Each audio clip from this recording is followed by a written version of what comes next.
Hi friends, welcome to a fall book recommendation slash TBR video. I'm so excited to be sharing with you 10 books that I have either already read or I will be adding to my fall TBR. These are all mystery, thriller, and horror. I absolutely love those genres and I thought these would be so perfect for the fall. Also, stay tuned for October because I will be filming a separate video for my October TBR or spooky season TBR. Those are going to be books that are a little bit more spooky, a little bit more Halloween themed, and that I thought would be perfect for October. So that's going to be a separate video, but these are all books that are for the fall. First up, we have The September House by Carissa Orlando. This one was released a few years ago and I've been waiting for every September to read it, and now's my chance. And this one is a spooky ghost story, horror slash psychological suspense. This one we're following a couple, Margaret and Hal, who have just bought this beautiful old Victorian house and they are so happy that they have found their dream home. However, they soon start to experience spooky things, hauntings, and they start to see apparitions apparently of people who used to live in this house, and every September the walls of the house drip blood. Yeah, so the hauntings continue to get worse and her husband Hal he cannot take it anymore, so he decides to just leave and Margaret stays behind alone in this house. She continues to experience these hauntings, and then one day her daughter Catherine shows up and she wants to know where her dad is because Hal has stopped calling, he stopped answering phone calls, he just vanished. So Catherine has no idea of the hauntings and all these things that they have experienced in the house, but together with Margaret, her mom, they tried to find out what happened to Hal. I don't know if all of that is tied in with the past of this house and the people who lived there, or exactly what is going on, but I think it just sounds so spooky and mysterious, so I can't wait to read this one. Up next, we have Hidden Pictures by Jason Rekulak. This one's like a creepy kid story. So we're following our main character, who is Mallory Quinn.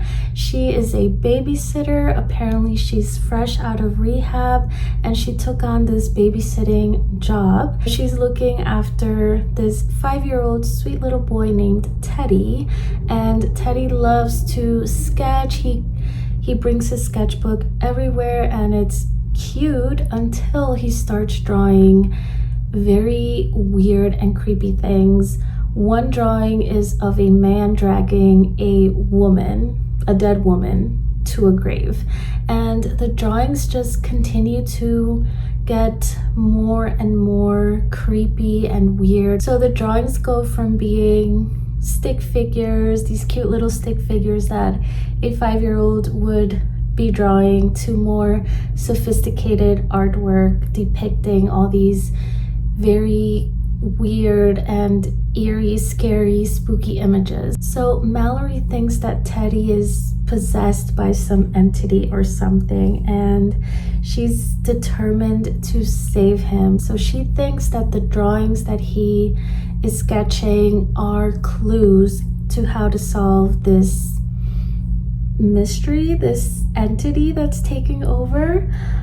So this one sounds so good, so spooky, and this one also has like drawings, so you can see how it starts with like little stick figures, but they're very disturbing images, and slowly they start to get more and more intricate.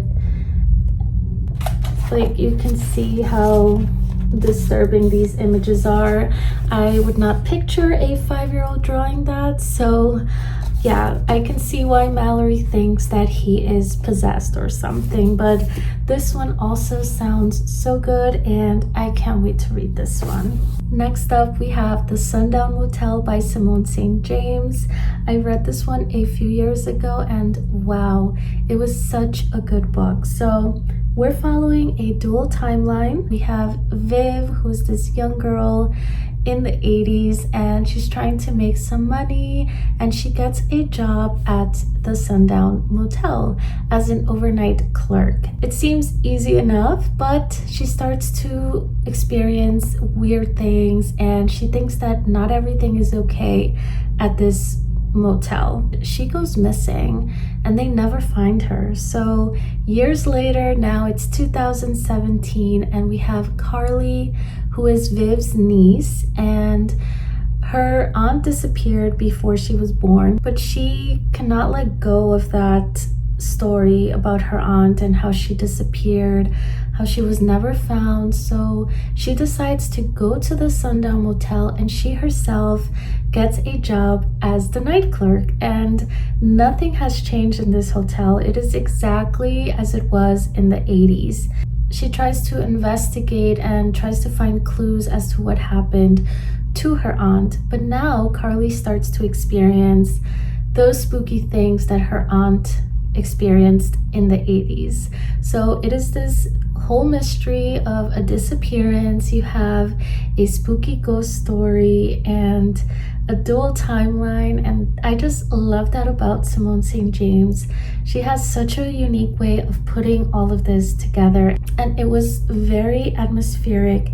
The way she described Viv and the 80s, you just kind of felt like you were there. So it was a very good book. I gave this a 4.5 out of 5 stars. Unfortunately, it wasn't a 5-star because the ending was not my favorite, I'll admit, but overall the story was spooky. It was a nice mystery. It was a fun read, so I highly recommend this one. Next up, We Live Here Now by Sarah Pinborough. This one is a newer release, and I recently got this one at Barnes & Noble. It sounds so perfect for the fall. This one is like another mystery slash ghost story. We're following Emily and her husband Freddie, who move into this house. They try to start a new life after Emily had an accident that almost killed her. So she is still recovering, but they decide to move on and move to this old house. So Emily starts to experience paranormal things in the house. She sees things, she hears things. She thinks the house is haunted. But the interesting part is that her husband Freddie never experiences anything at all. Are these just hallucinations due to her medication and her recovery, or is something really wrong in the house? So it says that Emily, her husband, and the house have secrets. So this one sounds like a good spooky mystery. I think it would be excellent for spooky season as well, but this one is giving fall vibes. Next, we have The Nesting by CJ Cook. This one is a creepy mystery slash thriller. We have Tom, who is an architect, and he was working on building a dream home for him and his wife, but his wife unfortunately commits suicide, and he's still determined to finish their dream home in her honor. So now we have Lexi, who I guess is our main character. She becomes nanny to his 2 daughters, and they are living in this beautiful house, but they're isolated in the forest in this island, I guess you can see in the picture here. And soon she starts to see muddy footprints all over the house. And the little girls say that they have seen this sad lady, and a diary turns up, which ends up being the wife's diary, and weird things just start happening. And Lexi thinks that the wife did not commit suicide. She thinks that there's something weird going on in this island, in this forest, and it's something sinister. There's clues in the diary, and she thinks that they're all in danger. This one sounds very eerie, very creepy. A spooky, isolated forest. I think this sounds perfect as well for the fall, so can't wait to read this one. Next up, we have Strange Sally Diamond by Liz Nugent. I am currently reading this one, and yes, I'm like halfway through and I still recommend it. So we're following Sally Diamond, who is this 43-year-old woman. Her father just died and she's alone. She's very socially awkward.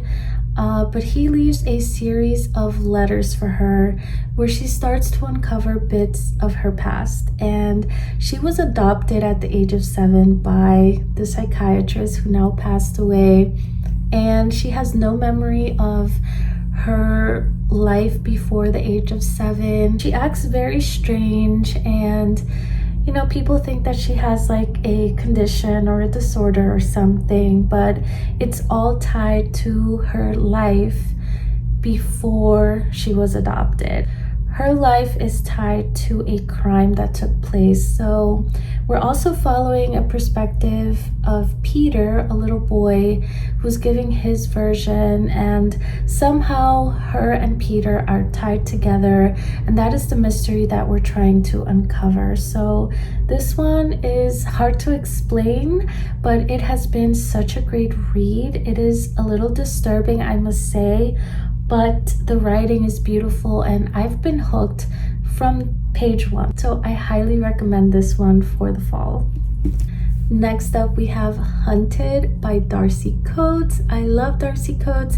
She's my favorite author. Just the cover alone is so fallish. It's giving off fall vibes. It's so spooky.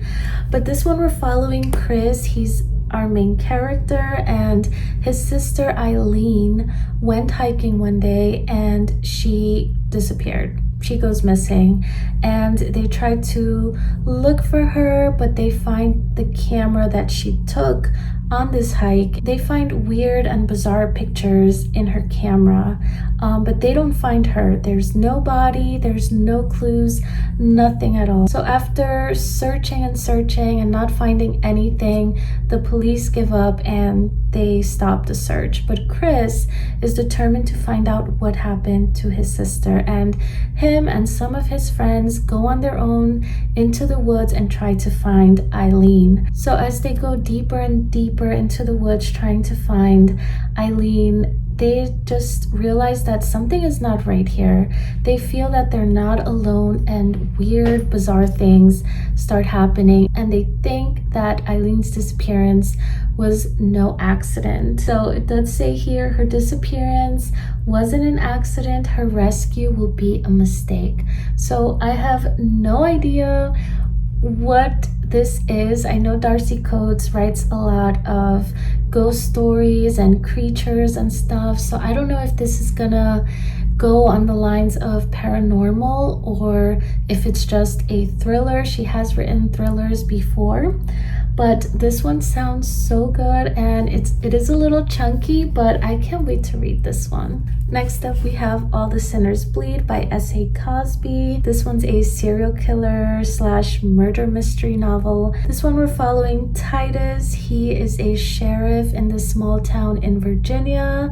He is the first Black sheriff there, and this is his hometown, which he loves. A few years after being elected sheriff, there is this series of crimes or some shootings. However, he feels that there's been a cover-up by the town, and this killer has been hiding in plain sight. So it's up to him to uncover the truth, bring this killer to justice, and save his town. So there's not a lot of info in the blurb in the back, but it says, where faith and violence meet, there will be a reckoning. So I don't know if this is tied to like a little bit of history. So I think this one's full of plot twist, and we have a murder mystery, we have a serial killer. This is just giving fall vibes, and look at that cover. can't wait to read this one. Next up, we have The Only One Left by Riley Sager. This one, we have a family, the Hope family, who was staying in this mansion in Maine in 1929, and they were all killed. They were massacred. Everyone except 17-year-old Lenora. So she's the only family member to survive the massacre, and people immediately start suspecting her as the killer. However, she was never found guilty. So years later, she is now living in the same mansion where it all happened. She's in her 70s now, and she is in a wheelchair. She is mute, and the only way she communicates is through this typewriter. So she types out her messages, and a nurse is taking care of her, but that nurse leaves in the middle of the night. She just leaves her there. And now Kit, the new nurse, has come in to take care of Lenora. She's taking care of Lenora while helping her write her story about what happened all those years ago. And slowly, Kit starts to think that there's more to the story. And even though Lenora is 70 years old, she is probably a very dangerous person. So that's all that's said here. It's a very intriguing mystery. I think we're following a dual timeline. I don't know if this is supernatural or paranormal, but it seems that maybe Lenora did kill her family, or something drove her to do it, or she's hiding something, and it could be tied to the house as well. I don't know. I can't wait to add this to my TBR as well. And last, we have We Used to Live Here by Marcus Cleaver. This one, we are following a couple, a queer couple, Charlie and Eve, who have recently bought a house, and they're so excited to move in. They're gonna fix it together. They start making renovations, and everything is going well until one day a man shows up with his family, and he says, "Hey, I used to live here and I would love to show my kids around."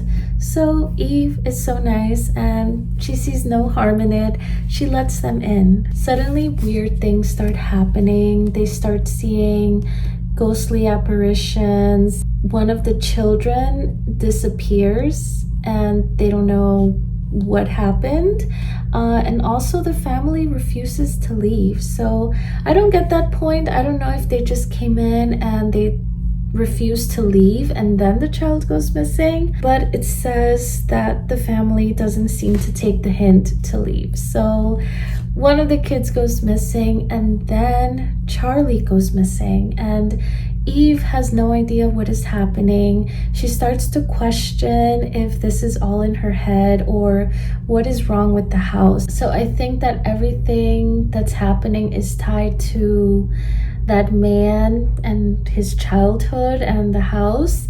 There's some secrets there, or is Eve imagining everything? We don't know. So this one also sounds so good, so perfect for the fall. So those are all the books, you guys. Let me know in the comments down below which ones you want to add to your TBR, or if you've read any of these. I cannot wait.